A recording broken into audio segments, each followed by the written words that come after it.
following is a reenactment of the trade for Ty Montgomery. So we're looking to trade Ty Montgomery.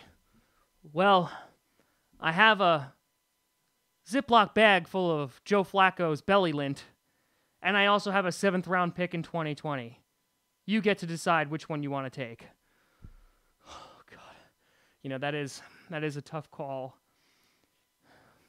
How long has the belly lint been in there? Well, it's been accumulating ever since his Super Bowl run, and let's be honest, you're never going to see a bag like this again because he's never making it to the Super Bowl again. That's true. That does increase its value. You know what? I guess we'll go with the 7th round pick.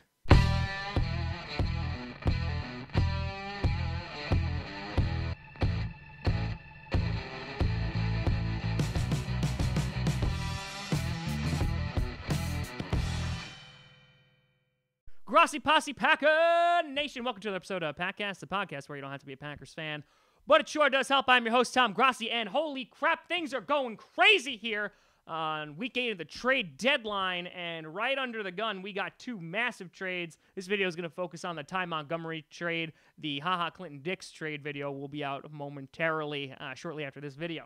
But let's talk about it.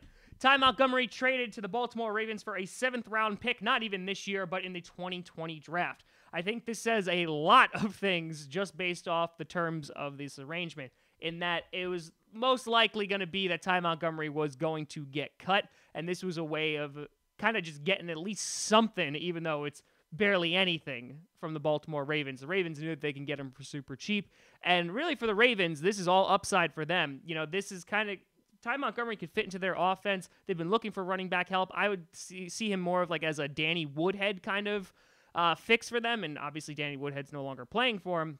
And so this is a guy who could play running back and then also can play the slot and as wide receiver. But we had the video last night talking about Ty Montgomery and what the hell is going on with him, and I alluded to the fact that I just don't know how you keep him on the team as he directly disobeyed the coach's calls in not coming out of the end zone. And he said, you know, I thought I was too close. You know, he was also upset about the anonymous kind of comments that were made by teammates. And throw that all together, it seemed that Ty Montgomery was on his way out. Now, again, there was no need for death threats or anything like that. But I feel like this is a way that if Mike McCarthy allowed him to stay, it was just going to cause even more problems and add even more fuel to the fire that he has lost to this locker room, which I don't agree with completely, but the whole Ty Montgomery saga certainly did not help.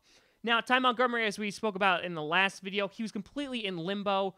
He was like 4th in rushing yards. That's right, behind Jamal Williams, Aaron Jones, and Aaron Rodgers. He didn't really have a role in there. He wasn't an up-and-coming wide receiver anymore, as I think he was ranked 6th on the team currently in yards. And so there really wasn't a place for him, but he was a good kick returner. And so now that he's gone from that duty, you know, and had that huge mistake in the only role he was given, there really was no point in him being on the team anymore. So we get basically nothing for Ty Montgomery. And it's kind of crazy just to think that this guy was our starting running back. And, you know, loyalty to him and like props to him that, you know, he made that transition when we had nobody from wide receiver to running back. He played pretty darn well until he got hurt.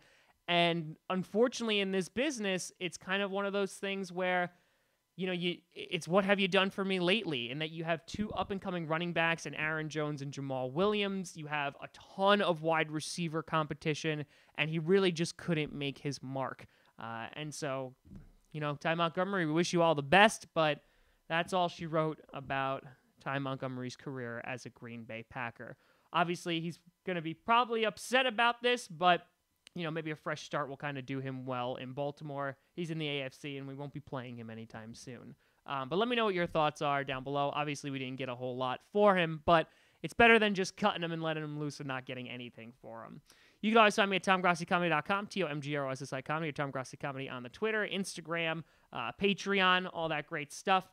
You can also, if you go to good old SeatGeek, and for your first-time purchase for purchasing sports tickets or any kind of tickets, you put in the promo code Tom Grossi. You'll save 20 smackaroos, and it helps the show, so check that out.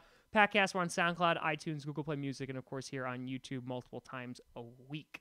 But thank you so much for watching. I'm Tom Grossi. And as always, go Pack Go.